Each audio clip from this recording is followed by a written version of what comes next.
God, it was ugly, wasn't it? But those red cards did change the game. I mean, before that, there's not a lot separating the teams, and this was a huge game for Real Madrid. Like, they had to have it this week. Yeah, and this is what they had to expect. We talked about it. This is the way Getafe, this is the way they operate. This is how Bordalas' teams go about it. I'm thinking back, I mentioned it pre-game, season before last, Barcelona went there, and it was bordering on assault. I mean, Robbo talked about it, Stuart Robson talked about it in the commentary. It was off-the-ball stuff. A bit like we saw there with the challenge on Vinicius Junior.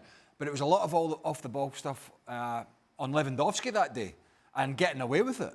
That's kind of how they operate. So as long as you're prepared for that going in, you know what's going to happen, then you should be okay. In terms of the performance from Real Madrid, even potentially losing points at the end there against 9 men, I don't think it does a lot for next week for Xabi Alonso to go, right, this is my 11 I'm putting out against Barcelona. It's crystal clear. And I've made. Are you saying that because it was Getafe or because nobody did enough to kind of earn that spot on the weekend? Well, you know, Bellingham's chasing his fitness, so he got plenty of game time. Does he chuck him back into the Clasico because he thinks he's fit enough? Because he made a mistake in the Madrid derby by playing him when he'd only 20 minutes of football. Arda Güler, who's played most of the games, if not all the games this year, certainly started them, comes on, creates a chance. He has been one of their chief creators. Mastantuano's been, you know, he's been lively. He got taken off today. He didn't have a great game today, but he's been lively. So, you know, the only one, I mean, pretty much Mbappe. Mbappe's playing, right? Yeah. But, you know, David Alaba goes off again. He said these horrendous injury woes, we don't know at this moment in time. The center of their back line is really beat up right now if you're Real Madrid. No Rudiger. It is. No Dean Huijsen. Carvajal's had this suspension, and Trent Alexander-Arnold has... he's been out, I think, injured. So they have these issues at the back. So it's not simplistic going into next week. I think it's crystal clear Rodrigo won't play. Vinicius Junior will. But in terms of patching up the middle of the park and the back four, I think there's a lot of questions. Arda Güler's given him something to think about. You know, coming on again, making a great pass for the goal. I mean, he's the difference. Him and Mbappe are the difference in the 3 points today. Against a Barcelona side next week who you know are going to play a high line. So you need somebody with that type of quality to pick a pass for the pace of Mbappe. So you wouldn't start Jude in the Clasico? I would start Jude. I think I would start Güler as well. Well, I mean, Güler was... I don't know that you... I mean, how many midfielders are you going to have? Well, I think Güler's an easy option to leave out. I think Güler was the fall guy in the Madrid derby. He gave a penalty away, which was unfortunate with a high boot, but it can happen. That's not taken away from his performance, where he scored a great goal and created the goal for Mbappe with the passing. But he was the one that was subbed on the hour mark, I believe.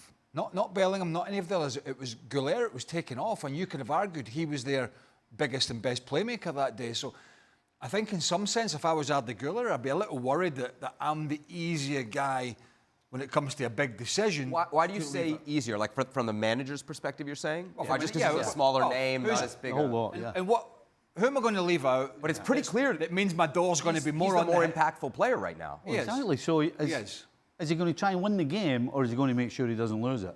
If he's going to try and win the game, then you've got to play Güler. If you're making sure you don't lose it, then you don't play. You go with strength instead of just that acuteness and that ability to make a pass. Luis, we talked about it in the pre-match show. This was a big start for Jude Bellingham. What did you make of his performance?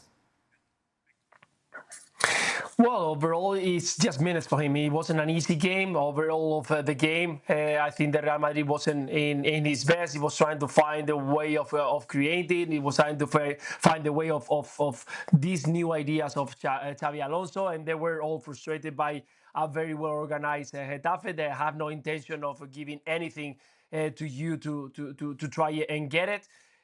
So it's all about getting the rhythm of the competition. Let's not forget, it's been quite a long time without playing, and all these minutes are going to help him to, when the important moments arrive. Now we are far away from the real decisions that the Xavi will have to do because all competitions are right open. La Liga is still open, Champions League is still open, so March will be very important. So you need to have the best players in the best form and sharp and rested when the important games arrive. And right now, Jude Bellingham needs to get those minutes, needs to get the rhythm of the competition. And Getafe is another game that you can use them. You know that at the end, you're going to manage to get the result. It was quite late. It was because of some different circumstances. But in the end, they managed to get the 3 points. And for Jude Bellingham, it was fantastic to have those minutes because midweek you got a very important game, and probably you need these kind of players to show up. And Jude is one of those that in the big games he kind of likes to show off, likes to be important, and he's going to be really a key player for Real Madrid. I would imagine the team selection in midweek in the Champions League isn't going to reflect the team selection come next Sunday. I think he's going to have to play certainly a hybrid team. I don't think the 11 that starts in midweek is going to start at the weekend, so he's going to have to. Do you think what we saw today is then a good indicator of what we'll see next weekend? No, I think you're saying you're going to rotate midweek. Isn't this? I think it's maybe a better indicator of what we'll see in midweek. Okay. I think potentially, Rodrigo might play again because I don't think he'll play in the Clasico. I think anybody who, if there's 3 or 4 players that Alonso's thinking about not starting in the Clasico and the squad players, I think he may play them against Juventus. I think the Champions League in its new format gives you a little bit more leeway in that sense that he can do that, particularly with such a big game at the weekend. But both managers going into this Clasico, and I'm sort of pitching ahead away from this weekend, but it is such a big game, and both of them have got food for thought. And I mean, if you watched Barcelona yesterday, particularly in the first half, he is going to scratch his head, Hansi Flick, and he won't be on the touchline, it doesn't seem. He's going to be scratching his head thinking, I need to put a back four together that can A, play an offside trap, and B, do it at the right time, because they left so much space for a Girona side. Their second bottom of the league should have been 4 up at half-time. Can you imagine doing that against this current Kylian Mbappe, this current Real Madrid side? All right, Mbappe ran offside 100 times in the last Clasico, or the first Clasico of last year. That ain't going to happen this year. He's a different player. He's the man now. He's brimming with confidence. He's scoring goals. He's timing his runs. And when you saw that Barcelona line yesterday, again, just malfunctioning, time after time after time, then Hansi Flick has that to solve. So both managers have got some intriguing decisions to make ahead of next weekend's clash. Luis, if you think about this weekend, just this weekend, we saw both teams, Real Madrid and Barcelona, win, but kind of struggle to get those 3 points. Who do you think right now arrives to the Clasico in a better moment? None of them. I mean, if you see the way that they arrive, none of them arrive in a moment that you will say, yeah, they are going to win this game. They are really favorite.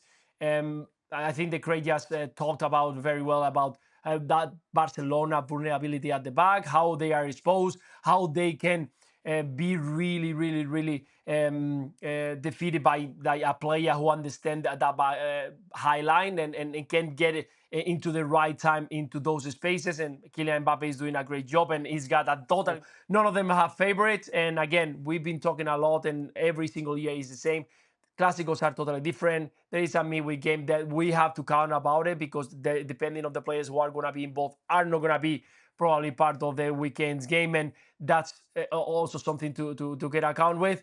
But I think that El Clásico is always a different game, and it doesn't matter how you arrive. It's about what you can deliver in that game. And in the same way that I can see a Barcelona strong and scoring 3 goals, I can see a Barcelona being destroyed by that high line and a good performance from Vinicius Junior and Mbappe. Well, I get what Luis is saying. While Luis is saying, Real Madrid have struggled against teams that are well organised, Barcelona are not. Yep. It's the one thing they are not at the moment. They are not well organised.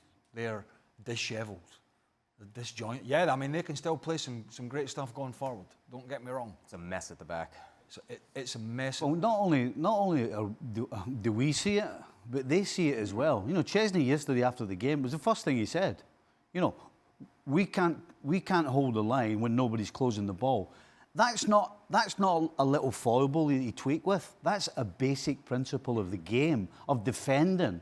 And so when you're getting such a major thing wrong so often, you can't get away with it against Mbappe.